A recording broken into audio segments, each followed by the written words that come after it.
3 weeks ago, a California lawmaker who was upset about November's election wanted to mandate school training in how to spot fake news. Now, a different lawmaker, same state, has his own notions about how to improve education in the wake of Hillary Clinton's defeat. California Assemblyman Mark Levine is crafting a new bill that would require public schools in the state to teach about the subject of Russian hacking and how it supposedly swayed the last U.S. election. Assemblyman Levine joins us from Sacramento. Assemblyman, thanks a lot for joining us. Thank you, Tucker. Glad to be on tonight. So I'm reading this and I'm thinking, well, okay, how would you feel if Donald Trump directed the education department to withhold funding from any state that refused to add to textbooks the claim that 3 million people voted illegally in the last election? You'd be mad. So it raises the question, why should politicians be involved in crafting textbooks? To me, the most important thing is that we need to understand our history to have a sense of what foreign policy we have in the future. So looking back decades from now, why are we on the course that we're on? If we look at the War of 1812, the Monroe Doctrine, the Marshall Plan, these are moments in history that really help us understand where American leadership has come from. We need to understand Russian interference in the 2016 election and its impacts on foreign policy to make sure that we have an American century ahead of us like we've had behind us, one where America is in full control of its destiny. Okay. I mean, I think you're right, actually. But the point is we don't understand the effect of Russia in the election right now. The War of 1812 was 200 years ago. Marshall Plan was 70 years ago. We have a vantage. We get it now. We have perspective. We have no perspective on what happened. And basically what you're suggesting is adding propaganda from a politician into textbooks. And why should I be in favor of that? Well, the intelligence community had an assessment where they agreed that the Russian government and Vladimir Putin himself had the boldest move ever in their interference in our election. And this will have an impact on American foreign policy. But we have a president who is the least curious man on the planet about this issue. He wants to change the results of the election by saying that he won by a landslide. He wants to change the number of people that went to his inauguration with, numbers that just cannot be substantiated, a loose affinity for the truth.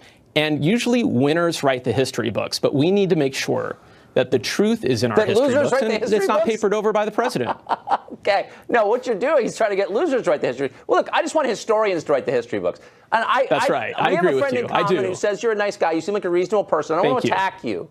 But you know as well as I that what you're suggesting is the addition of political propaganda into textbooks. There's nothing to substantiate your claims. We don't know Russia's intent. We don't know the extent to which they influence this election. Those are unknowable right now, and you know that as well as I do.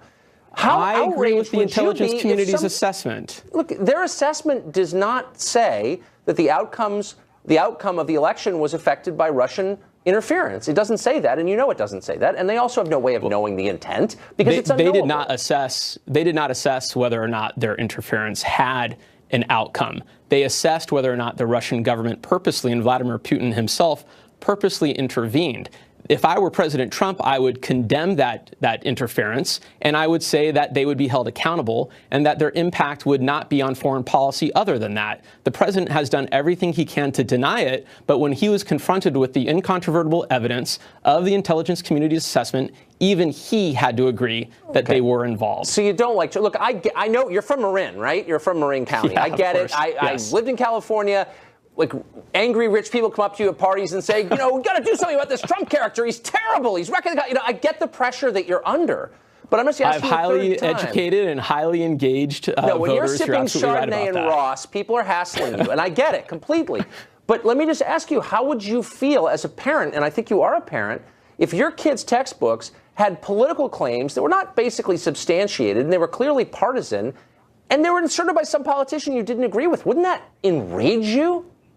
So let's get into the weeds on this. Yeah, let's get in the weeds on this. So what would happen is that California has an instructional quality commission that looks at curriculum for the different subjects. They would make an assessment of how to include this. They would then make a recommendation that can be approved and accepted, revised, modified, or even rejected by the State Board of Education. And so that's how curriculum is developed. Politicians will not have a hand in what is written in our history books, and nor should they. What do you mean? You're writing a bill to require this, so by definition you have a hand in it. But let me just say, I mean, without being mean, I love California. It's my home state, multi-generational.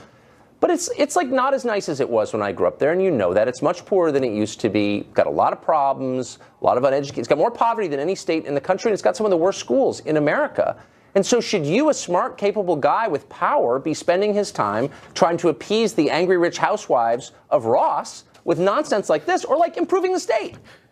Well, you shouldn't talk about your friends like that, but what we do have are excellent schools, the best public universities in the world, the 6th largest economy.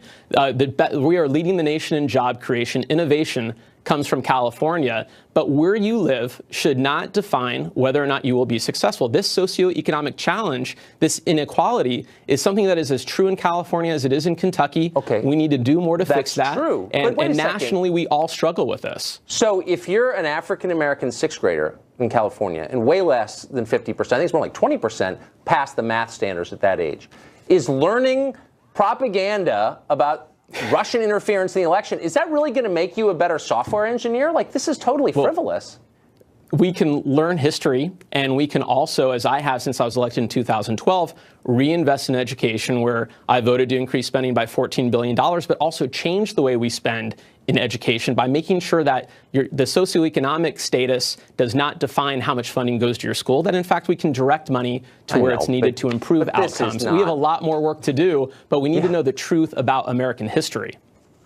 Okay. I don't think I'm convincing you, but you know that I'm right. I know that you do on some level. Assemblyman, thanks for joining us. Appreciate it. My pleasure, Tucker. Up next, President